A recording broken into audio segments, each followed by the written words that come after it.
नमस्कार। कांगड़ा लोकसभा सीट कभी कांग्रेस का मजबूत किला माना जाता था, लेकिन 80 के दशक के बाद बीजेपी ने यहां ऐसी पकड़ बनाई, 9 में से 7 बार यहां कमल खिला है। जान लीजिए कांगड़ा लोकसभा सीट से जुड़ी कुछ खास बातें। हिमाचल में चुनाव की तैयारी जोर शोर से चल रही हैं।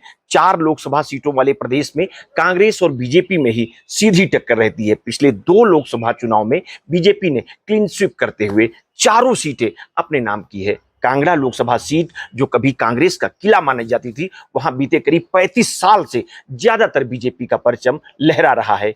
एक राज्य के रूप में हिमाचल के उभरने से पहले कांगड़ा लोकसभा सीट पंजाब में थी। 1951, 1957 और 1962 के पहले, दूसरे और तीसरे लोकसभा चुनाव में कांगड़ा की सीट पंजाब में थी। 1967 से यह सीट हिमाचल का हिस्सा है। साल 1951 में हुए पहले लोकसभा चुनाव से लेकर 1971 तक कांग्रेस का एक छत्र राज रहा है। 1977 में जनता पार्टी की लहर में कांगड़ा का किला भी कांग्रेस के हाथ से निकल गया। 1980 और 1984 लोकसभा चुनाव में फिर से कांगड़ा कांग्रेस के हाथ आ गया, लेकिन उसके बाद बीजेपी ने देश की सियासत के साथ कांगड़ा में भी ऐसे कदम जमाए कि 1989 से 2019 तक हुए 9 में से 7 लोक चुनाव कमल के निशान वाला उम्मीदवार जीता। इस दौरान 1996 और 2004 के आम चुनाव में ही कांग्रेस उम्मीदवार को जीत नसीब हुई। पिछले 3 लोकसभा चुनाव में तो बीजेपी ने जीत की हैट्रिक की है। 2009, 2014 और 2019 में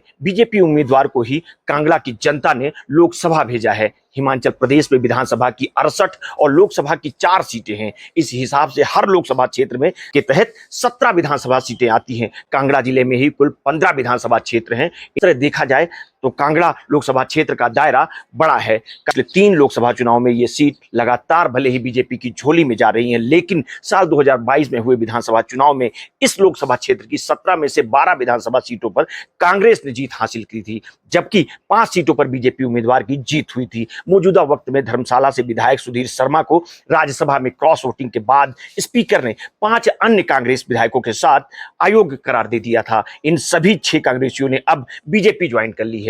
चुनाव आयोग ने 6 सीटों पर उपचुनाव का भी ऐलान किया है, जो लोकसभा चुनाव के साथ ही 1 जून को होंगे। बीते 19 के लोकसभा चुनाव में बीजेपी ने किशन कपूर और कांग्रेस ने पवन काजल को चुनाव मैदान में उतारा था। बीजेपी उम्मीदवार किशन कपूर को 7,25,218 और पवन काजल को 2,47,595 वोट मिले थे। बीजेपी कैंडिडेट ने कांग्रेस प्रत्याशी को 4,77,623 वोटों के बड़े मार्जिन से हराया था। कुल पड़े वोट में से 71.84 बीजेपी और 24.23 कांग्रेस उम्मीदवार को मिले थे। लोकसभा चुनाव 2024 के लिए बीजेपी ने कांगड़ा से डॉक्टर राजीव भारद्वाज को टिकट दिया है। पेशे से डॉक्टर राजीव भारद्वाज लंबे वक्त से भारतीय जनता पार्टी से जुड़े हैं और मौजूदा समय में वो बीजेपी के प्रदेश उपाध्यक्ष हैं। 9 फरवरी 1963 को पैदा हुए राजीव भारद्वाज कांगड़ा के ही रहने वाले हैं और पिछली सरकार में कांगड़ा ऑपरेटिव बैंक के अध्यक्ष के अलावा पार्टी में कई अहम जिम्मेदारी संभाल चुके हैं।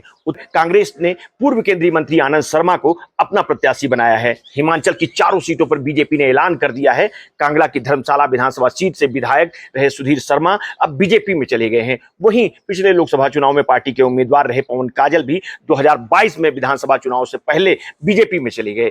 कांगड़ा लोकसभा सीट पर कांग्रेस और बीजेपी से सीधा मुकाबला देखने को मिलता है। कांगड़ा लोकसभा सीट से पिछले 9 चुनावों में से 7 बार भाजपा को जीत हासिल हुई है। पिछले 3 लोकसभा चुनाव बीजेपी ने लगातार जीते हैं। पिछले ये सीट पूरी तरह से कांग्रेस का गढ़ हुआ करती थी, लेकिन अब इस पर बीजेपी ने पूरी तरह से कब्जा कर लिया है। कांगड़ा संसदीय क्षेत्र के जातीय समीकरण को देखें तो यहां पर सामान्य, अनुसूचित जनजाति और अन्य पिछड़ा वर्ग के मतदाता ही नेताओं के भविष्य का फैसला करते हैं। कांगड़ा लोकसभा सीट पर सामान्य वर्ग के 25%, ओबीसी वर्ग के 27%, एससी वर्ग के 18%, जबकि एसटी वर्ग के 30% हिस्सेदारी है। चंबा के 4 और कांगड़ा के 3 विधानसभा क्षेत्रों में गद्दी समुदाय के मतदाता अहम भूमिका में रहते हैं। कांगड़ा पहले नगर कोट के नाम से जाना जाता था। कांगड़ा में ब्रजेश्वरी देवी मंदिर काफी मान्यता है और भक्त दूर दूर से आकर यहाँ पर मत्था टेकते हैं। पर्यटन स्थलों में यह कांगड़ा किला, सुजानपुर किला, महाराणा प्रताप सागर झील, कांगड़ा आर्ट गैलरी काफी फेमस है। अब परिणाम देखना दिलचस्प होगा। आगे की अपडेट के लिए आप हमारे साथ जुड़े रहिए, हम आपको समय समय पर अपडेट देते रहेंगे। आपने अगर अभी तक हमारे इस चैनल को सब्सक्राइब नहीं किया है तो कर लीजिए और अगर हमारी स्टोरी अच्छी लगे तो अपने हित मित्र शुभचिंतकों में उसे शेयर कर दीजिए। अपना ध्यान रखिए। बहुत बहुत धन्यवाद। साधुवाद।